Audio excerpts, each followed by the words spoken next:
านไปได้มาหลายสิบปีเฮายังมีความเป็นเพื่อนยังฮักแพงกันอยู่เสมอมา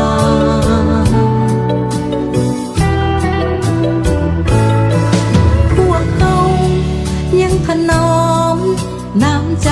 กันบ่เลือนลางความเป็นมีกันมาตั้งแต่เฮาเยาว์วัยอนุบาล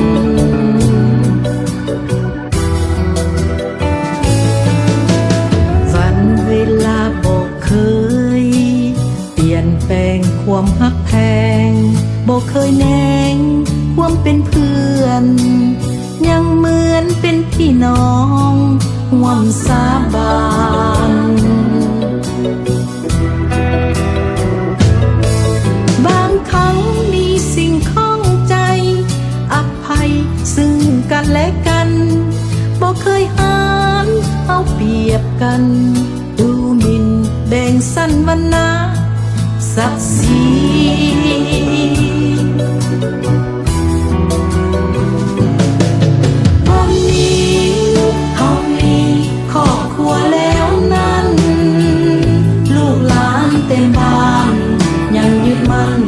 เพื่อนเคยมี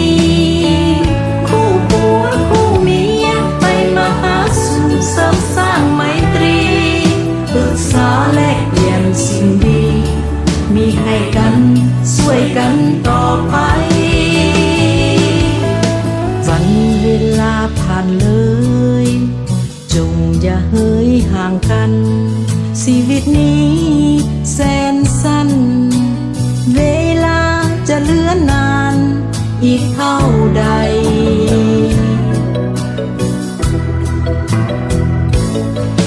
แรงสู้สร้างความดีมีต่อให้กันเอาไว้เป็นแวนยิ่งสนรุ่นใหม่ให้ฮักแพงกันสืบไปเหมือนเขา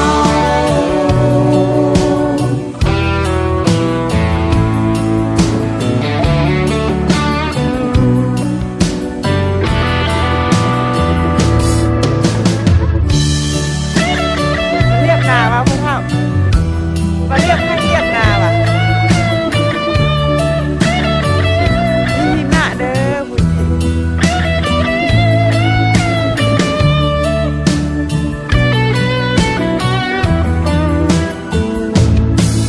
ตอนนี้เฮามีครอบครัวแล้วนั้นลูกหลานเต็มบ้านยังยึดมั่นเป็นเพื่อนเคยมี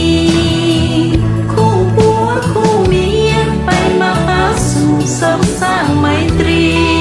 ปรึกษาแลกเปลี่ยนสิ่งดีมีให้กันช่วยกันต่อไปวันเวลาผ่านเลยจงอย่าเฮ้ยห่างกันชีวิตนี้แสนสั้นเวลาจะเหลือนานอีกเท่าใด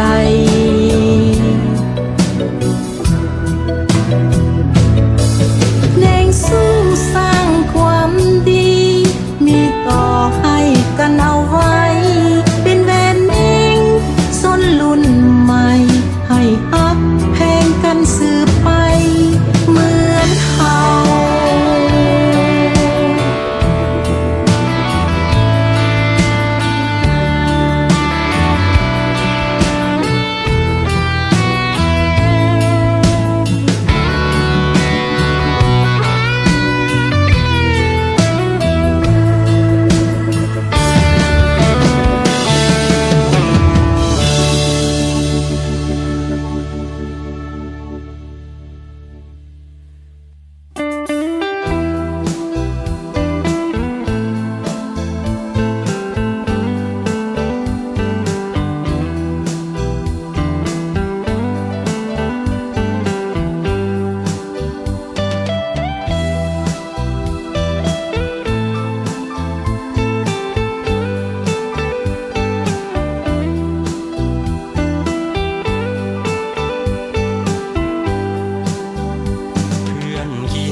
หนักหนา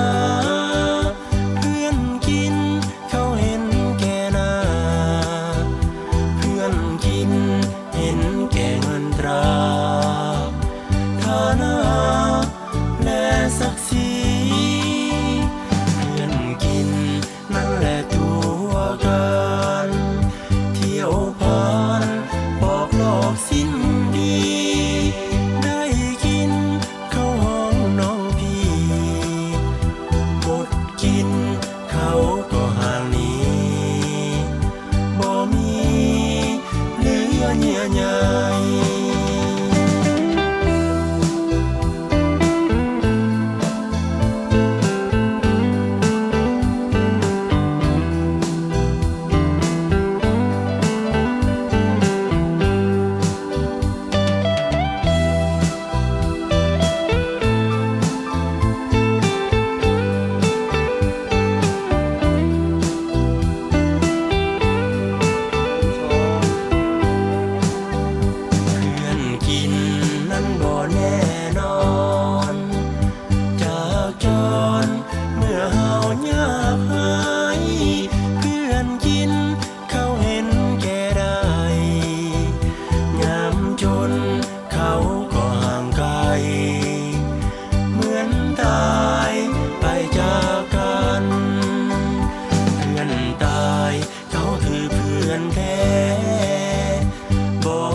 เศร้าโศกจะบัน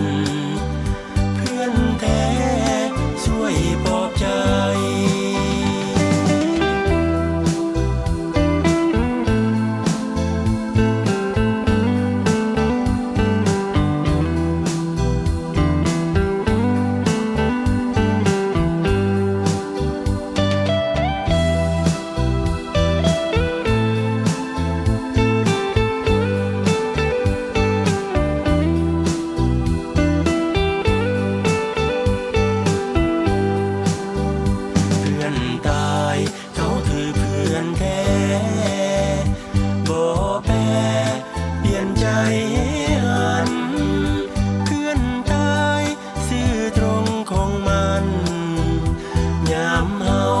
เศร้าโศกจะบัน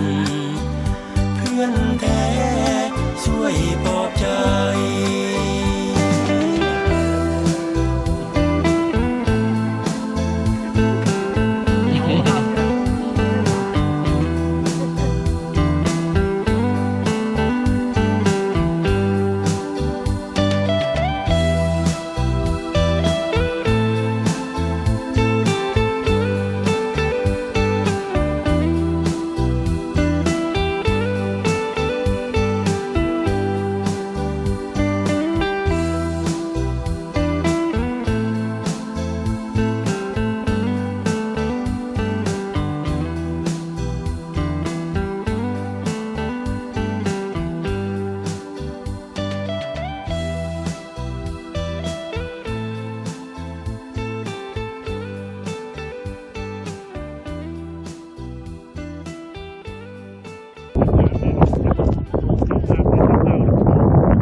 นี่ดอกดาวเรือง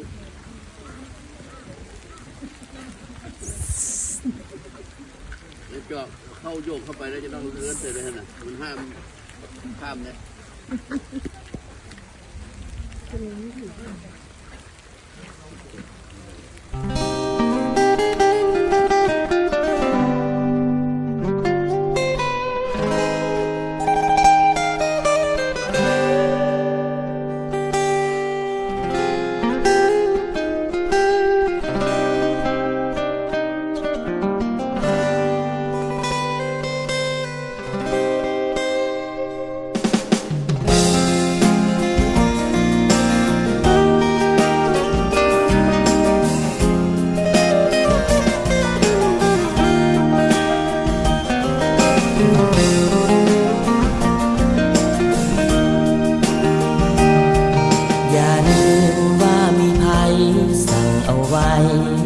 ก่อนลา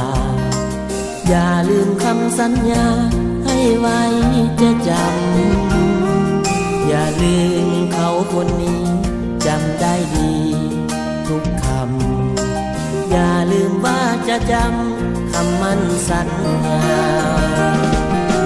คิดถึงกันทุกครั้งทั้งกลางคืนและกลางวันคิดถึงกันนานๆทุกวันทุกเวลาอย่าลืมคิดถึงกันคนนี้สั่งหาหักเสมออยากให้มาหาเห็นหน้าทุกวันจากกันแต่วันนั้นเฝ้านับวันและเวลาอยากให้คนหักมาเฝ้าจะเอาใจอย่าลืมเขาคนนี้มีหักเดียวและจริงใจอย่าให้ฝันมาลายกลายเป็นน้ำตาคิดถึงกันทุกครั้งทั้งกลางคืนและกลางวันคิดถึงกันนานๆทุกวันทุกเวลาอย่าลืมคิดถึงกันคนนี้สั่งหาหักเสมออยากให้มาหาเห็นหน้าทุกวัน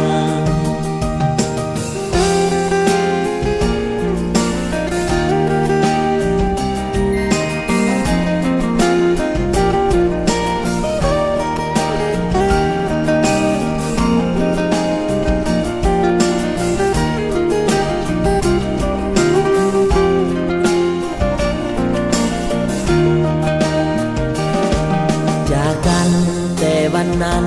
เฝ้านับวันและเวลาอยากให้คนหักมาเฝ้าจะเอาใจอย่าลืมเขาคนนี้มีหักเดียวและจริงใจอย่าให้ฝันมาลายกลายเป็นน้ำตา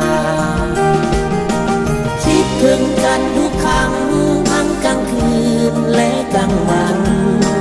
คิดถึงกันนานๆทุกวันทุกเวลาอย่าลืมคิดถึงกันคนนี้สั่งหาหักเสมออยากให้มาหาเห็นหน้าทุกวันคิดถึงกันทุกครั้งทั้งกลางคืนและกลางวันคิดถึงกันนานๆทุกวันทุกเวลาอย่าลืมคิดถึงกันคนนี้สั่งหาหักเสมออยากให้มาหาเห็นหน้าทุกวันอย่าลืมคิดถึงกันคนนี้สั่งหาหักเสมออยากให้มาหาเห็นหน้าทุกวันอย่าลืมนะอย่าลืมคิดถึงกัน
สาวนายพลงามเหลือล้นงามจนติดตา เจ้าเป็นหญิงที่โสภา เจ้าเป็นหญิงที่โสภา เหมือนนางฟ้าอยู่บนสวรรค์ลูกนายพันหลานสาวนายพลงามเหลือล้นสมคำกล่าวขานบ่มีหญิงได้เทียบทันบ่มีหญิงได้เทียบทันลูกนายพันสง่ามจับใจคิดอยู่บ่เว้นวายอยากบอกคนใจว่าอายนี่ฮักอายนี่ฮักฮักน้องจริงยิ่งกว่าอื่นใด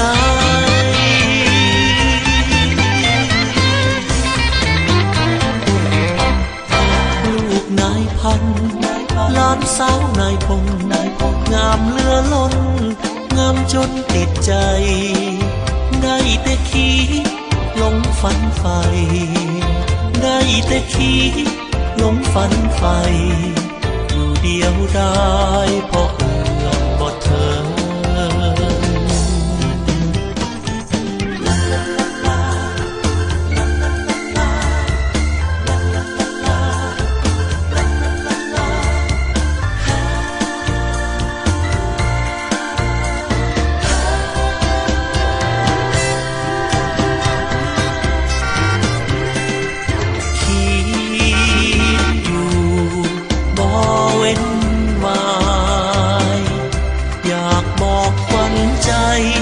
ว่าอายนี่ฮักอายนี่ฮักฮักน้องจริงยิ่งกว่าอื่นใด